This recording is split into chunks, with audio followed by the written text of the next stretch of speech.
Greetings and God bless. I just wanted to do a little piece about Denver and the trip hazards I find here.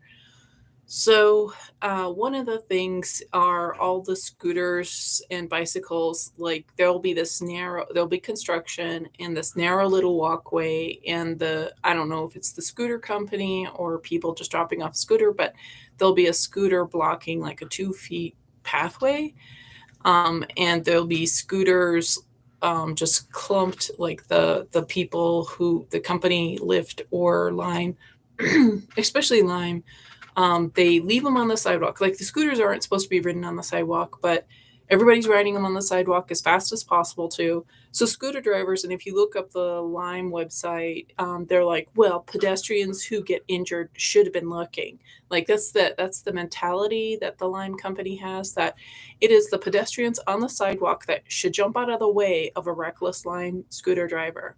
Really, I mean, it's insane. It's so despicable. It's diabolical that we have these displaced drivers who probably lost their license because they killed people or whatever driving. And of course, nothing's done about it. And then these people are riding these scooters as fast as possible on a sidewalk, expecting pedestrians to jump out of the way.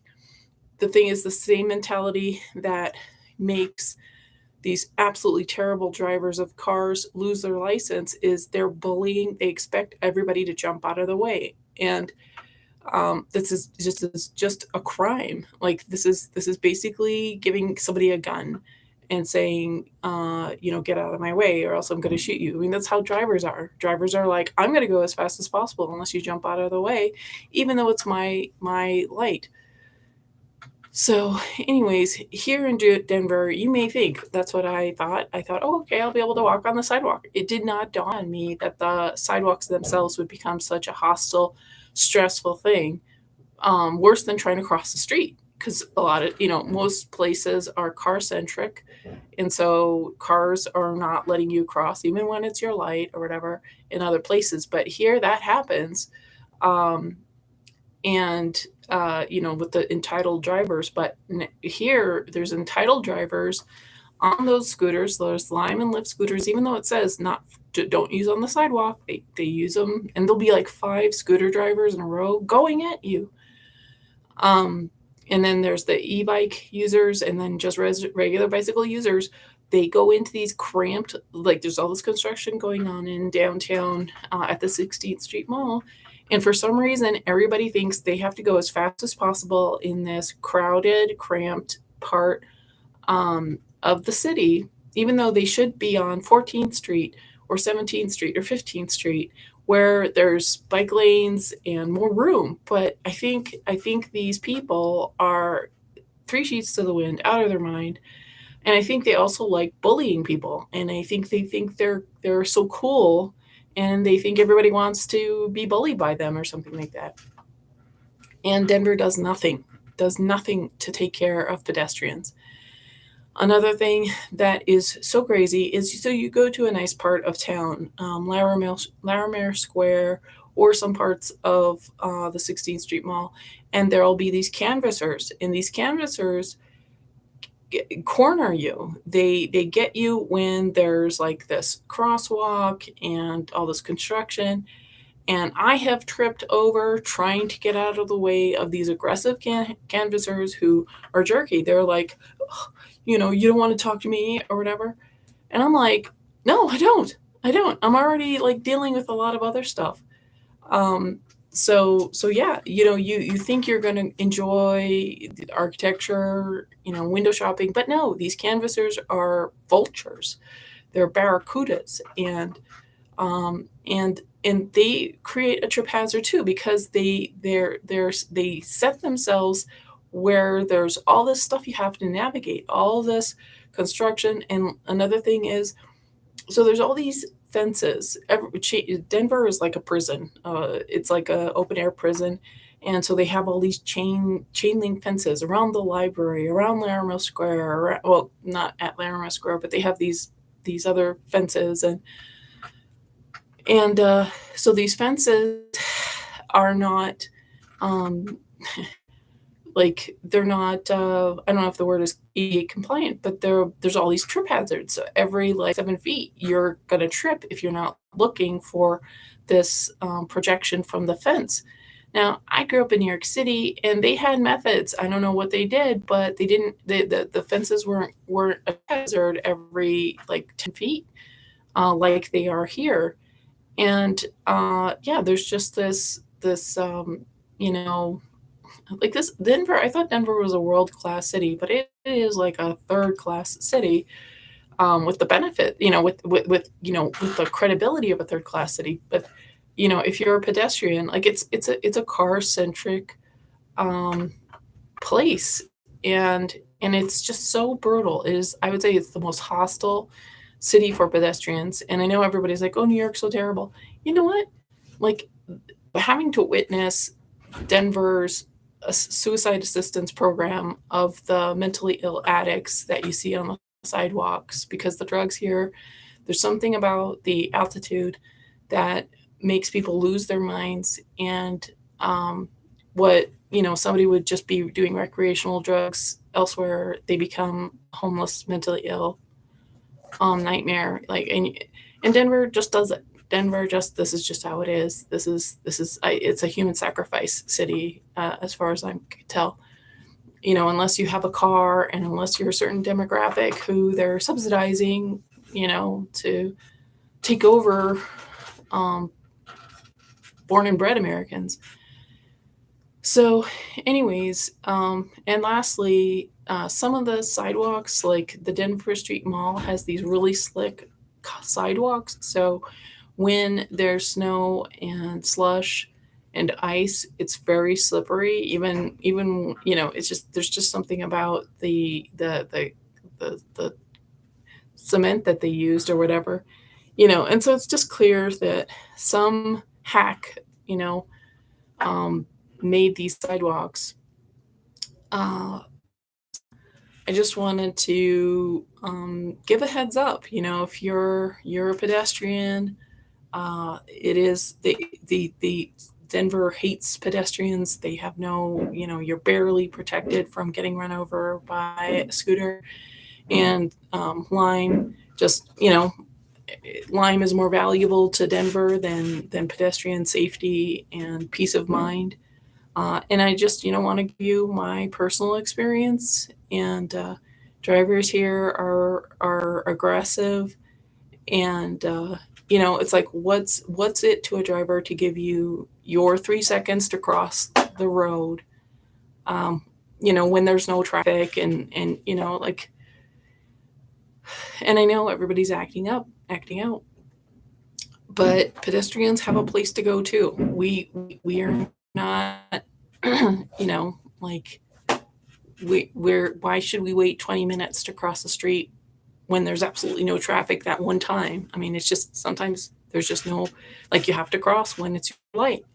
But drivers, just are mentally ill, and they're delusional, and they're thinking that humans are irrelevant. And I'm talking about people on scooters who aim their scooters at you to get you to jump out of the way because there's all these other obstacles in the way and they want to go fast. I mean, it's just, and I've complained to Denver, the city of Denver, like 10 times, and Denver just gives me, like, oh, that's not happening.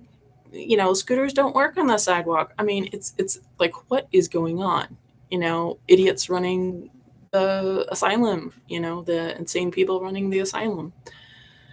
So, part of town that you thought you were just going to enjoy, or you're witnessing this assisted suicide program by the city, of young people addicted, or just, older people addicted, and dying before your eyes.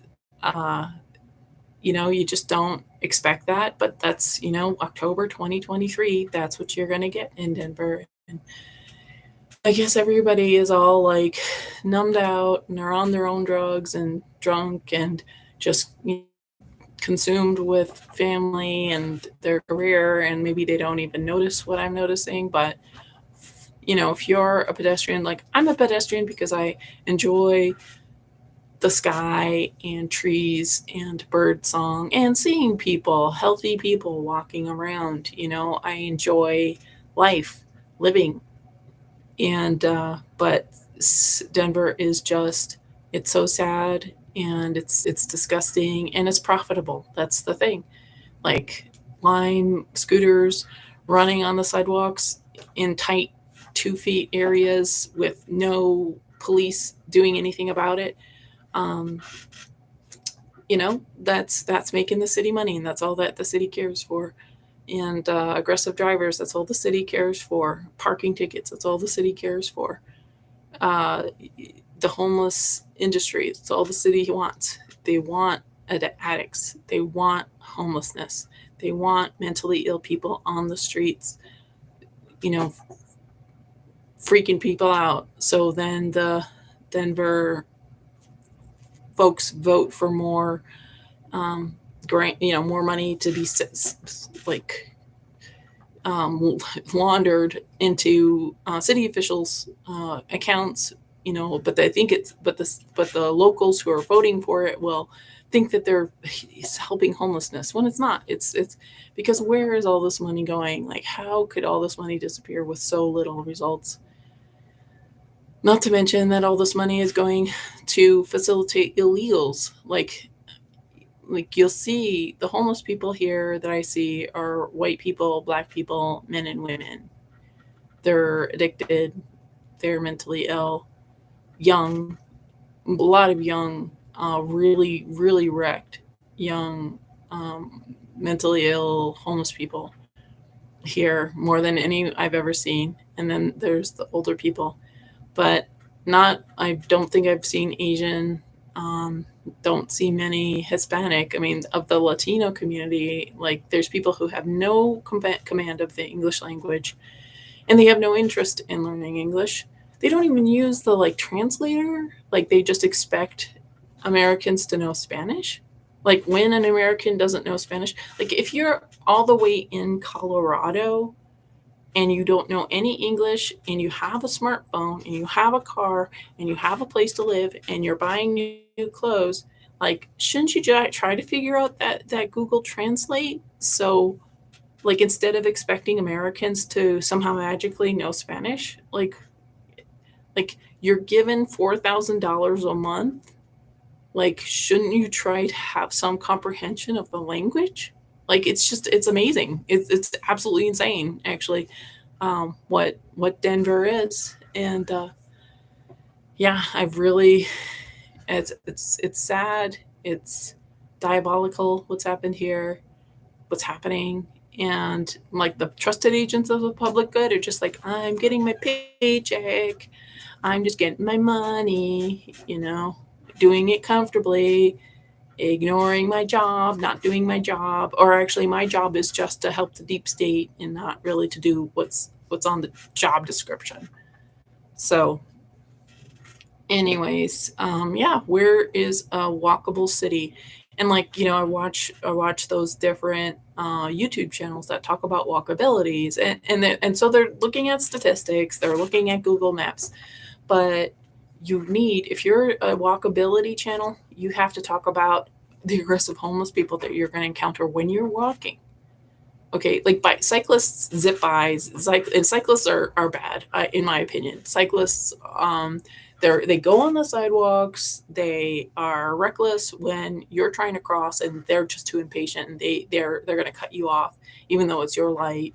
Or if you're just like oblivious, like the cyclist is going to kill you because they're just so impatient and self-righteous and another displaced driver.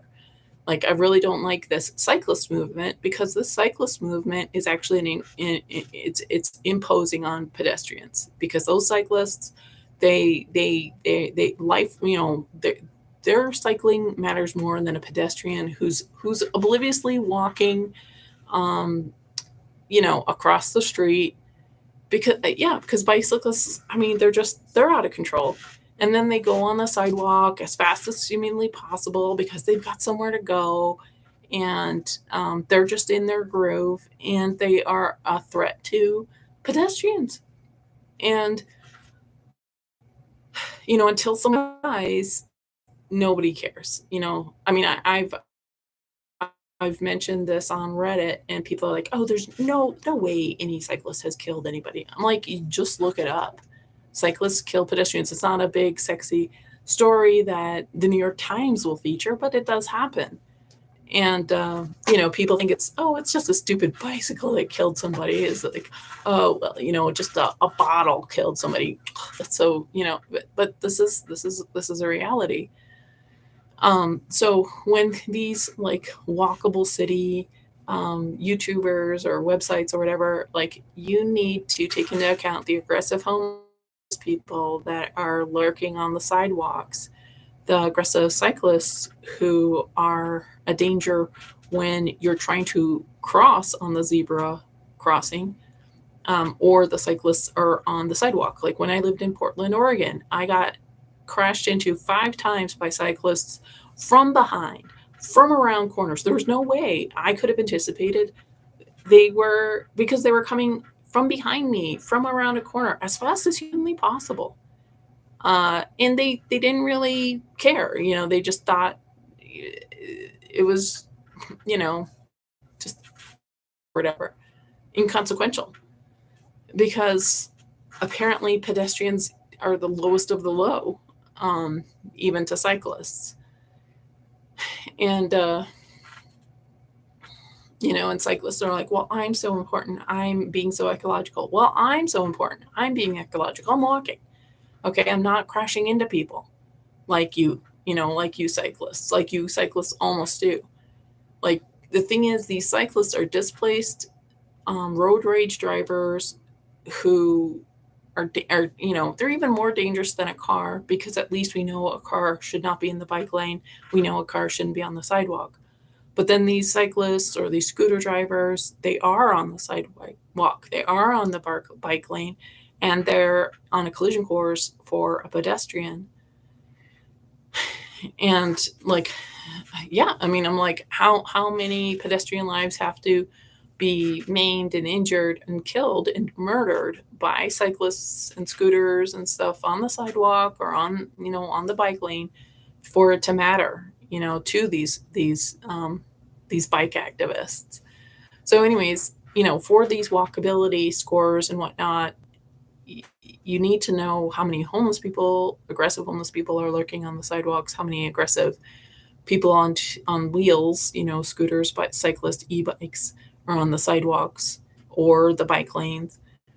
And like, how icy are the streets? Like when I lived in Montana, when I lived in South Dakota, and some places here in Denver, like people do not take care of the snow, and then it turns to ice, and it's an ice skating rink when you're trying to use the sidewalk or cross the crosswalk. And when you're trying to cross the zebra crossing when it's totally full of ice, and you have these aggressive drivers who are trying to make a turn or trying to, like, they could care less how hard it is for you to walk on the ice as fast as possible, because you got them like like trying to make a fast turn, and you can't walk fast because you're on ice and you don't want to break your neck. And I have like rushed on the ice when I was in Montana, and because this driver was being aggressive, and I fell, you know, and I fell like inches away from the car, you know. I mean, it's like, and this was many years ago. It was like, I don't know, 2000, maybe 14 or 15 or something like that. And you know, across the board, I lived in Virginia amongst liberals, and it was, you know, it's white people who are aggressive, it's black people who are aggressive, it's young people, old people, liberals in Priuses who with hippie pigtail old guy, you know. I mean, it's just everybody who gets behind the car is like possessed. And I understand being in a rush and stuff like that, but you know, like 30, 40 years ago, cars would not try to rush you when you're having a hard time crossing a street. You know, like they would know, oh, it's icy. Yeah, we'll give you a little bit of grace, but there's no grace now. Um, it's like all the grace is for illegals crossing the border. All the grace is for the LBGT community. All the grace is for the whales and the, you know, the neglected puppies at the shelter. There's no grace for other human beings. Um, especially amongst the left, it seems. And the left is like all crying about climate change, but they won't give you an extra second to cross the street. Like when you're trying to cross the street at a reasonable rate. Um, so, so anyways, if you're assessing a place for walkability, it's not just the territory. Are the streets safe from aggressive homelessness? Are the streets safe from things like ice, from obstacles like the scooters, from chain link fence platforms that are a trip hazard? And there's like, and things like ice and things like that. Oh, like the aggressive canvassers that, like, I've noticed homeless people and canvassers will corner you at a kind of confusing traffic light. So you're like, okay, when's the light turning green? And there's all this chain link fence stuff, and it's so you're like confused, and then they come at you. I mean, it's like somebody should sue these canvassers. It's these people in blue shirts, um, most recently, and I'm like, they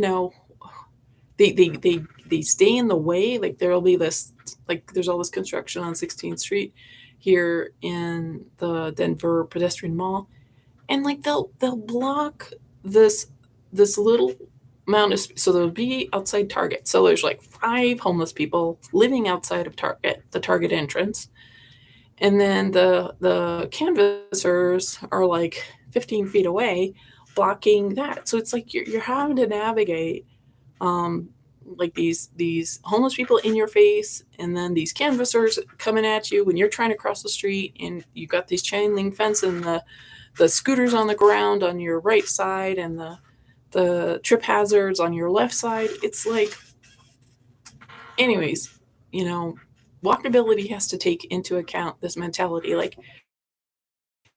Denver is chain link fences, making it difficult to find the entrance to things like the Federal Express. You can't figure out where the entrance is in the downtown 16th Street Mall area. The library, you don't know where the entrance is. They're doing all this construction. They don't have clear signage of where the entrance of this library, and it's been like a year. It's going to be a year more or something like that. And they don't take feedback. I mean, I've complained. I've written them. Look, you have to have signage for the entrance. So Denver likes making it hard for you to access certain things, but you want to go to the Mexican restaurant and spend $50, or the pizza restaurant. Yeah, then they have all these open windows, and they have these doors, and they have this outdoor seating. So it's like, if you're willing to spend, $100 or something, they'll have they make it easy for you to find. But if you're trying to find the Federal Express office or the library, you're in a maze. You're going in circles and over trip hazards, and just it's really a nightmare. It's unnecessary, and it's very hostile. I feel like Denver has the most hostile um, anti-pedestrian behavior, psychological behavior. And people, I was going to say about New York, people will say, "Oh, New York's so bad." New York has its problems, but it's much more safe. You don't have all these trip hazards because somebody in New York is going to totally sue whoever, and everybody's like, "Oh, New York's so bad because people sue, and it keeps things compliant."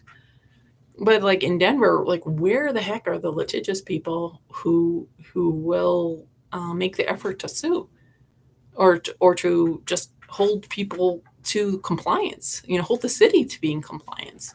Like I don't know anything about that kind of situation, but um, clearly expecting the city to do its job is not working, and expecting companies to just follow the rules of human decency doesn't work either.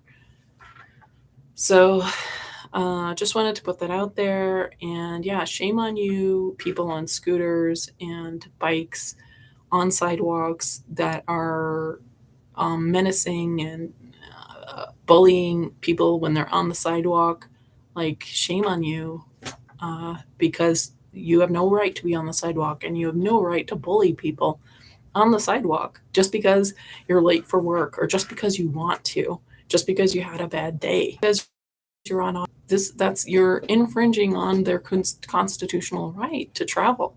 You have no right to travel on a sidewalk and run over pedestrians or threaten to run over pedestrians. You should go to jail, you know?